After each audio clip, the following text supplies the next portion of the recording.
Well, it's pretty close. We'll say the Pledge of Allegiance here. I Pledge allegiance to the flag of the United States of America and to the republic for which it stands, one nation, under God, indivisible, with liberty and justice for all. Okay, So, next time, take your hat off.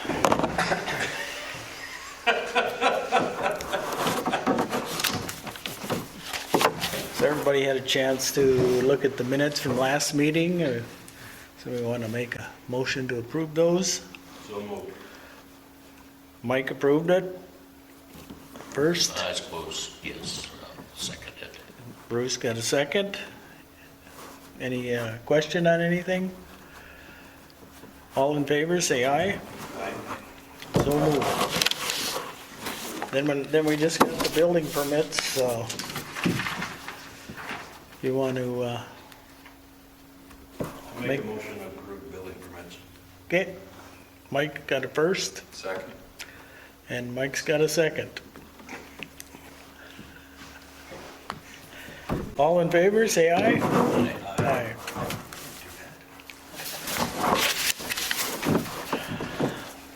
And that's about all I got, Terry, whatever you got there, so. Yeah, what I wanted to just kind of update everybody with the where the brewery's at, and we're kind of in this gray area because the Aventros applied for the permit. Mike approved it. We went back and had a special basically on making sure that that was approved by the city commission, and so that's done. But now Mike Blevins is on board as the full-time for new builds and different things like that. So I'm kind of in this area where I still feel that Mike and planning and zoning are the ones that are kind of the approval for the brewery going forward. And if Mike wants to come down and take a look, or come up, I should say, and take a look at the building and approve that. But he wanted, the new procedure that we have to be cautious for is planning and zoning. He wanted to have all the plans in place before the building started. Well, obviously it's up.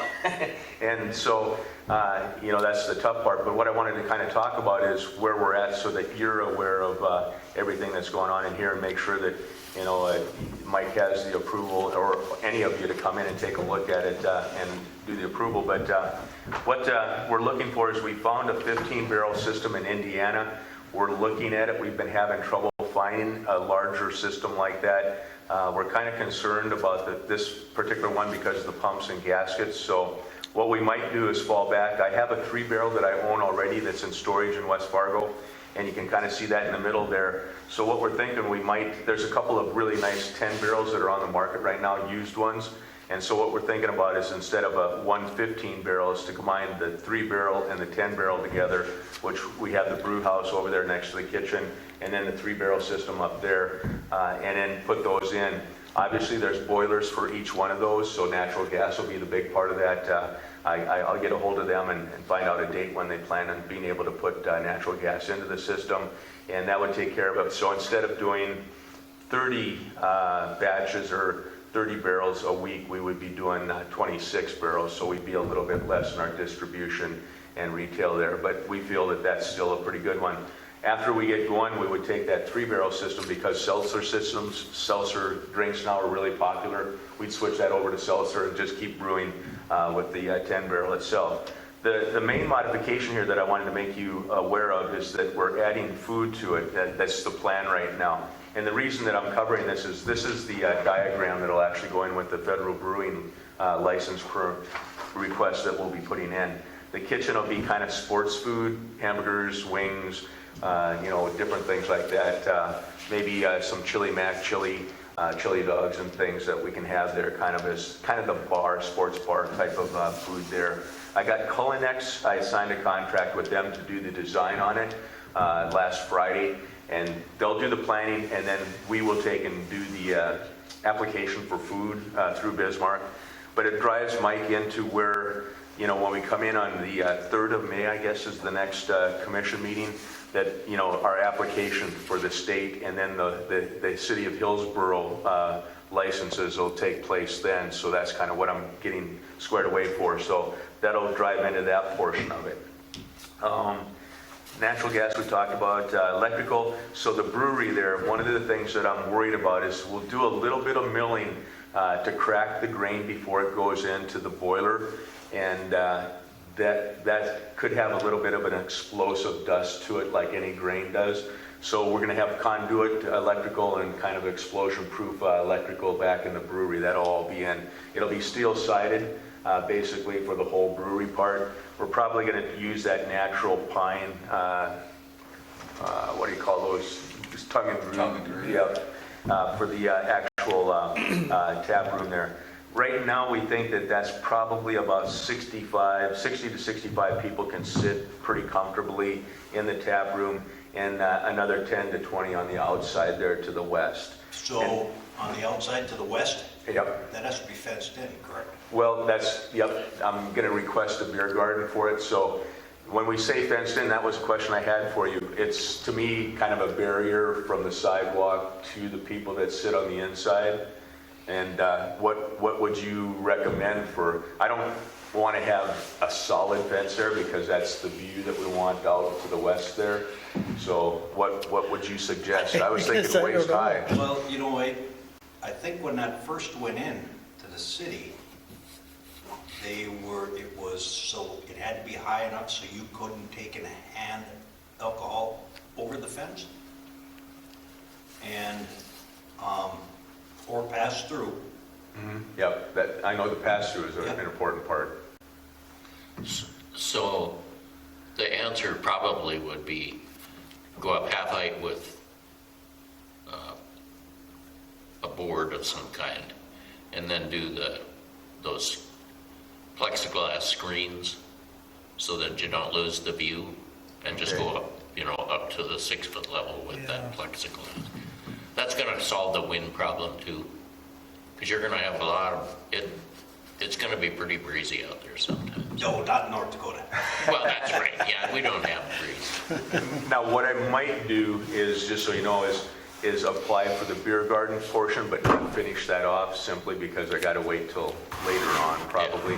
What I wanted to do is on the bottom do some plasma cut Goose River Brewery and have steel sheets kind of that went up halfway. Yeah. Just for a nice decoration and also to kind of advertise that. But I figured that I still have to apply for it to be a beer garden ultimately until I can get it finished off.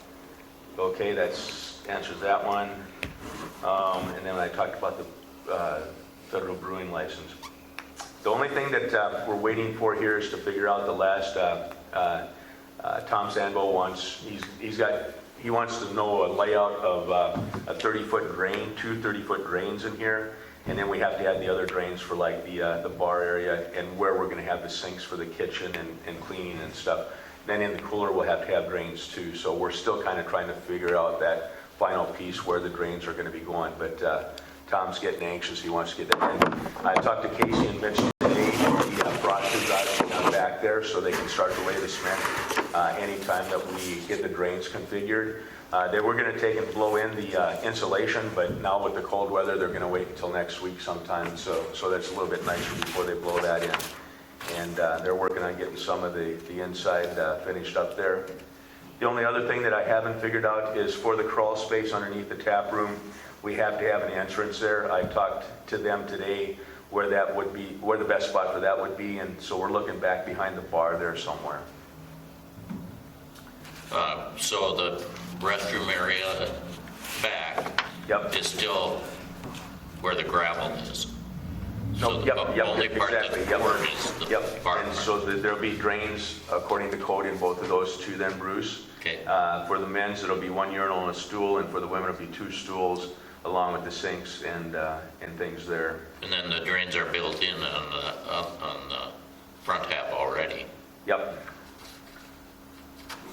And then we did have a discussion about where the natural gas furnace for the tap room would go, and we're leaning towards putting that in the crawl space. Because the ducting and everything is all put in already underneath the crawl space. Sure. Otherwise, we'd have to find something in a corner somewhere. And Are they going to come up between the buildings? yeah, we'd take and bring it up through the buildings at some point there, yeah. Or the other is that we could put, it's going to be pretty warm back there when we're brewing anyway, and the only time that it's going to get cold is when we open that 14-foot door. So we might put some sort of a heater back there in the corner. Yeah. So do you have to put a dust collector in there? When we mill, we're going to try to suck the, like you would with a saw, an attachment. But we really didn't plan to have a dust, just keeping it clean off the floors and stuff like that. Basically an industrial vacuum Yeah. system. Yeah. And one of the things is that we want to be careful not to wash down the floors all the time, because that's an extra expense when you have a large surface area like that. So we're going to kind of write it into our standard operating procedures to do a lot of sweeping and stuff and just rinse after it's done. In the future, when I can afford it, I'd like to get one of those little ones you ride on like they have at the Armory, so that it's easy to clean up. So. Well, actually, they make push ones too, that Yep, battery operated, but I got a small they're one for even the garage. expensive. Yeah. That's what they have at the water plant. yeah, They have a walk behind back there. yeah. The smoker's going to be outside. Yeah, that's the 10-foot on the backside, Bruce. And again, that's for the future. It's not going to be in right away. The glycol coolers are important because that's the way that we maintain the fermentation tanks for keeping them as we cool them down. And then the cooler portion of it and the air conditioning it will be in the back there too. Now that does raise the question about there is that extra pole back there that I don't think we need anymore, but I got to talk to Jim and figure out if what he wants. I asked about that one little pole up in front, that's the old one, and Jim's going to remove that, so that'll be clear. And then we'll have to, obviously the sidewalks are going to have to be filled in and fixed too, so. And then all the electric is underground now. Yep, coming into the boxes back in the northeast corner. Yeah. And it's a 3-phase, and we're checking on the amperage just to make sure that we have it. I forgot to tell you, the overhead for the kitchen, will be one, hopefully they'll be able to design it where we don't have an exit exhaust fan that goes up to the roof. It's going to be one of those ones with the pull-out filters where you kind of clean them themselves, so that we don't have to worry about an exhaust going up onto the roof or out the side, so. We'll have to have That'll have the fire suppression system within in the that. hood. Yeah. Yep. So is the kitchen, when you put that in, does the health department come in and Yep. inspect? So part of what, when the design comes from Culinex, not only do we have to apply for the food, because then there's questions you'll have to answer about the storage.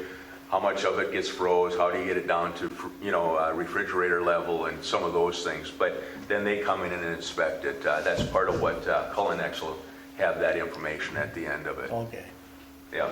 This is basically they're designing the plan, and then with the assumption that at least 80% of the equipment will be brought from them to get the discount.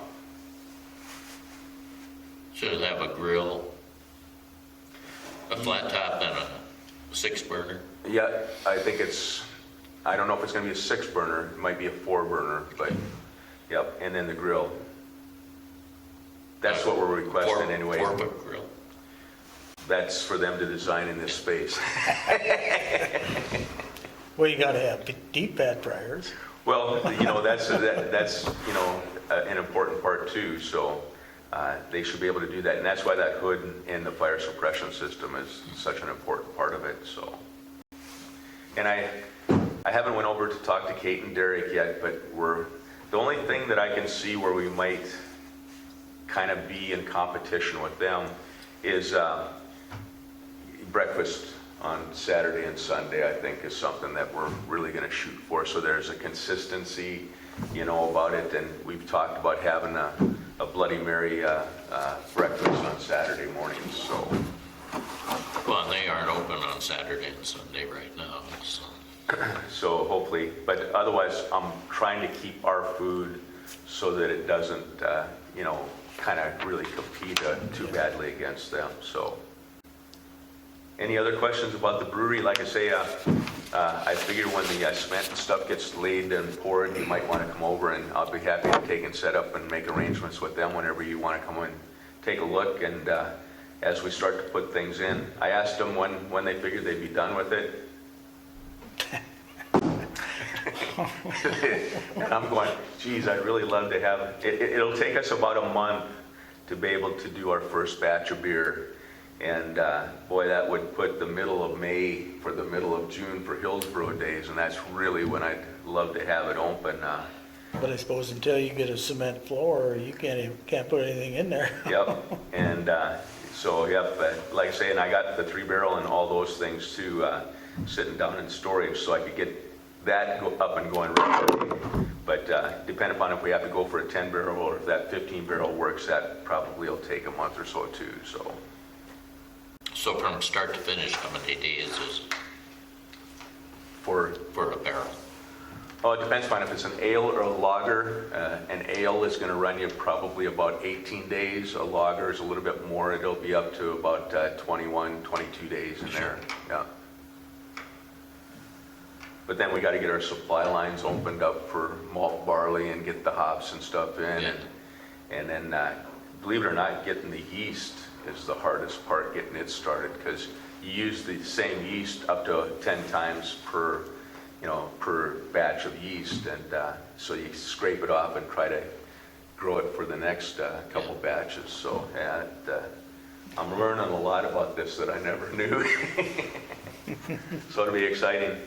But if there's not any other questions, I talked to Nicole Evans today about the Sunday Brew, and she's also struggling with the price of wood and stuff that went up. She's working on getting that finished up, the lending and all it. I asked her when she would like to be open. Same with her, for Hillsborough Days. But and then we talked a little bit about the facade grants, and I'm trying to figure out how planning and zoning is going to fit into that, Mike. I told her to make an application because she's putting in a new sign and all those things out in front of her store, and some, fixing up some of the facade and stuff. But again, I think it's part of the building permit. She's got the permit that was signed before. She was wondering if that one was going to just transfer through, even though it's been about 2 years because of the trying to get everything straightened out legally and stuff. So I told her I'd mention it at the planning and zoning so you guys could discuss it. But Yeah, normally they're good for a year, so. yeah, She'll probably have to. Realistically, they changed now, didn't they? We're on a new, there's some laws that changed it from the old laws, correct? 2 years ago. Because don't we we call a guy up to come and do the inspecting and that? Yeah, now we do. Anything new, yeah. yeah. So Mike still handles the partial Yes, yes. upgrades and things like that, and does it. So I assume that that's the way that it would be. Now, the one thing that I agreed with her was that you remember about 2 years ago the commission did vote for the $10,000 to finish out the lending package, and since that's in the minutes, we're going back and having Ashley check that to make sure that that small loan would still be, we voted on it, so I figure it's still going to be good. So, but we're having Ashley check on that portion of it, and that was that brouhaha between the Hillsborough EDC and the city because they were all mad about us Yeah. stepping in, but if we made the vote But they didn't and have made any the money. commitment.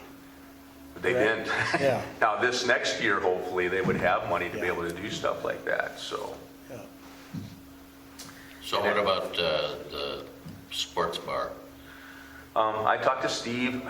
I'd love to get something in there, but we can't afford it's the labor portion of it. That's why we put the kitchen in here. But my thought is if he hasn't been able to sell it, and we're going to have to talk to him about keeping it up, and I think that's why he's really looking at it. But, it might be a retail space that we could, maybe talk him into, or for me, I look at that as that'd be a nice off sale at some point where you could put in some coolers and stuff and have a nice off sale over there. But I just don't have the cash to be able to go in and do something like that right now.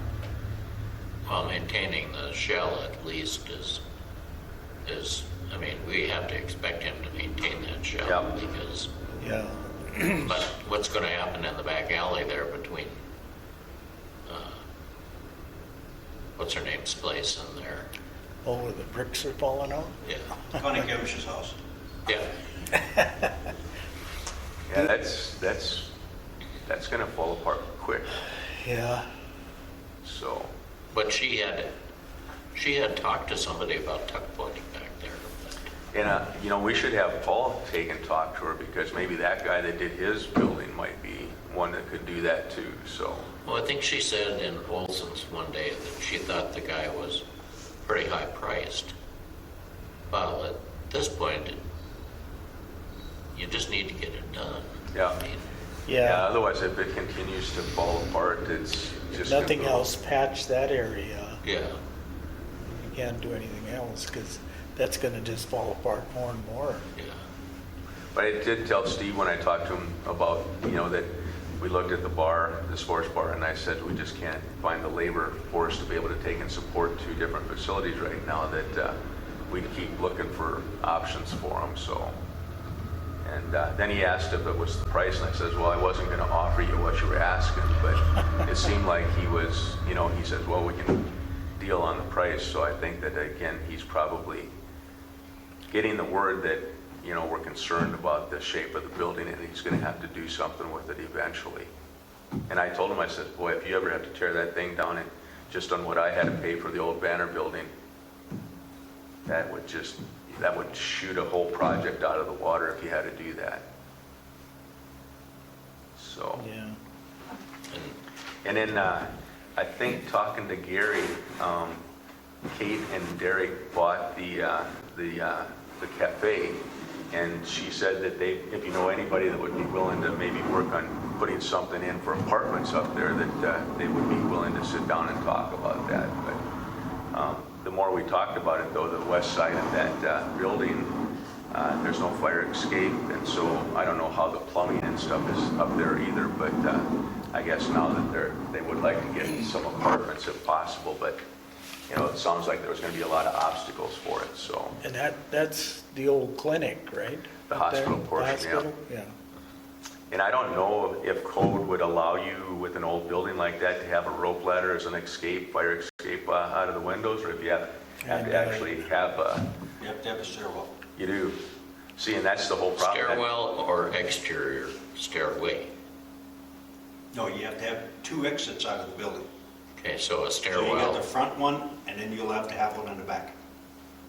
so they'd have to come down.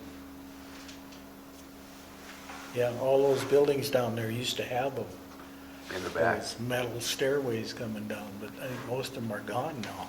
See if you ever find somebody that has deep pockets, putting a little kind of patio deal on the outside that's covered on the exit side, where people could sit outside, or, and also have your fire escape going down, but a covered one out there would be nice, but hell, that'd be as much as the building. Yeah. So, Yeah, when I was in Billings for something, and looking at some of their downtown, and they'd gone across the back of the building and put on a metal runway up there, basically. And a few people had planters out there and stuff like that. But yeah, and I didn't ask Nicole what she was going to do with her apartment. From what I understood, the one apartment above Kathy's old place that Nicole was buying was the best apartment on that side, so. But I've never been up there, so I don't know what they look like. it's not bad, but it's old. I was up there. It's a long stairway. Yeah, it was, you could live there. That wasn't the issue, but it was pretty outdated. So, Yeah, the one thing that I'm kind of thinking might be an impediment to any improvements of those, I always thought that would be nice for artsy-fartsy types of people to live in up there, that if you could find them. But now with Jordals and the Riverwalk development, I think that, all the growth will be in those areas versus putting a lot of money into trying to rehabilitate a second floor apartment. So, especially one that you'd only be able to rent for maybe, $500-600 a month. well, like Chester, Montana, they have about 900 people. They got somebody who lives out of state who was friendly to the community, bought a couple of the buildings, and they redid the insides of them. And then instead of having a motel, they rent these units out, and they're really popular. I mean, you really have to work to Get in? get in, so. Yeah, it'd be nice, but until we make downtown a draw, I think it's going to be a tough sell for us, so. And that's also Montana. Yeah, A little bit different than North Dakota. a little You bit. get out west. Yeah. They think about things a little bit different.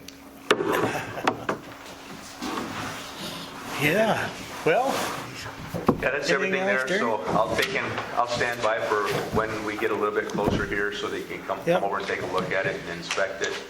And I'll just send an email back, Mike, to Mike Levins, that if he wants to come and look at the structure, and, feel free to do it, but that we're gonna send it before he was on board, that I'll probably just have you guys approve everything as far as making sure it's up to code. somebody want to make a motion to adjourn? Move. So moved. Thanks. I'll second. You want to keep it? Okay, Good. Mike second. Mike seconded. You guys have a good evening.